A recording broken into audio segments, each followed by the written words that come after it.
We are choosing my March TBR. Is only part of the story, but did they really kill her, and if not, why say they did?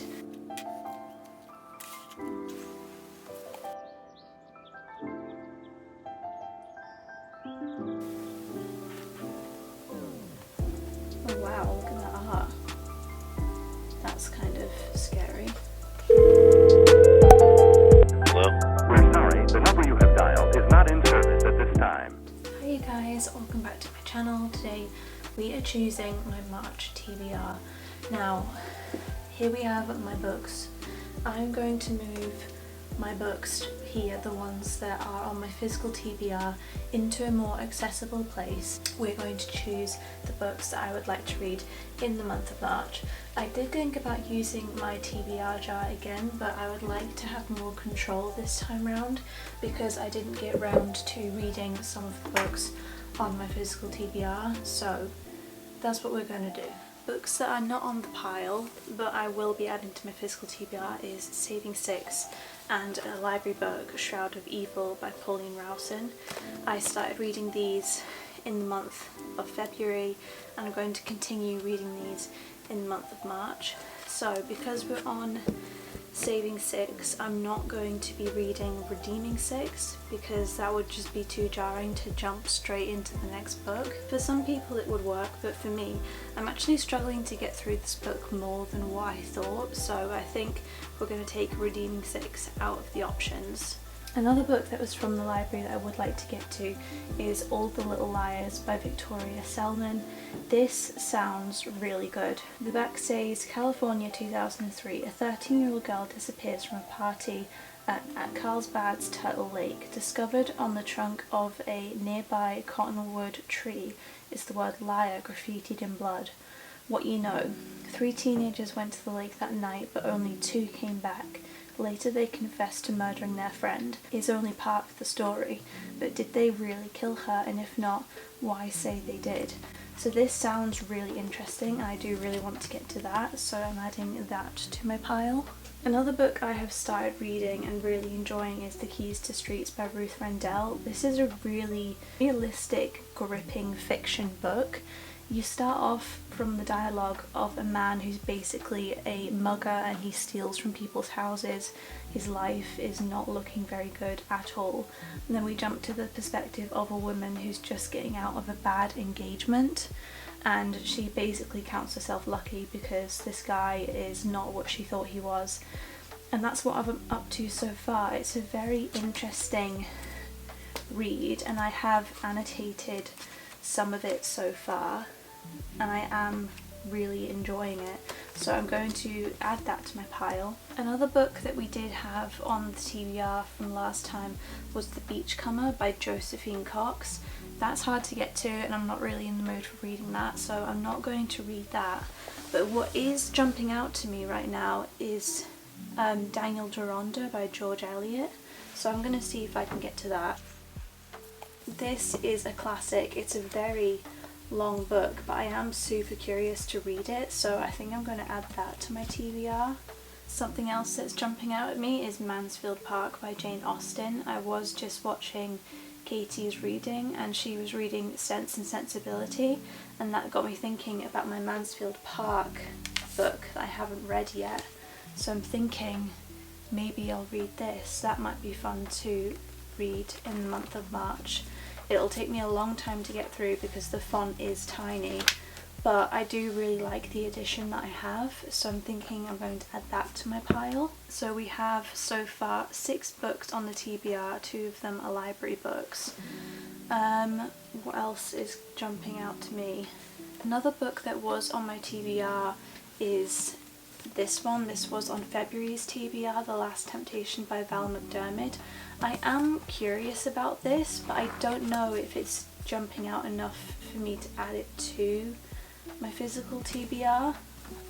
Something that I have just noticed is The Year of the Locust, and when I read that, that looked really interesting. I'll maybe see if I can get to those. This did look really interesting. I am curious about this. I'm also curious about Troubled Blood by Robert Galbraith. This is now jumping out to me. I know that this isn't the first book in the series, but I'm not necessarily interested in reading the series. I'm interested in reading this book because it was a while ago I saw that book on a book pile in a service station when we were on holiday somewhere. I can't remember where we were going, but I read the first couple pages in the shop and it sounded really good, and so that's the main reason why I've only picked up this book. I'm not necessarily interested in the other books written by Robert Galbraith, but this did look really interesting, and so does this, so it would be great if I had your input at this point because I'm struggling to decide which I want. Oh wow, look at that art. That's kind of scary. Oh, I'm really struggling to decide, you guys. The Year of the Locust is what's standing out to me. This did sound really interesting. A little snippet of what it says at the back. If, like Kane, you're a denied access area spy for the CIA, then boundaries have no meaning. Your function is to go in, do what is required, and then get out, by whatever means necessarily. You know when to run, when to hide, and when to shoot. And that's all I'll read of the back of this book so far, so I think I'm going to add that to my TBR. And that's 7 books there. I think that is enough for now. As you can see, I don't have many books on my physical TBR. If I could have more, I would. But this is basically what we're working with, and that is very precarious. Oh my goodness. A bit better. So, these are the books that we are going to look at in the month of March and hopefully get to. I'm very excited about this actually. This looks really good. And what I'm going to do now is I'm going to read a little bit more of Ruth Rendell, The Keys to the Streets, and maybe do a little bit of bullet journaling for you guys.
Bye.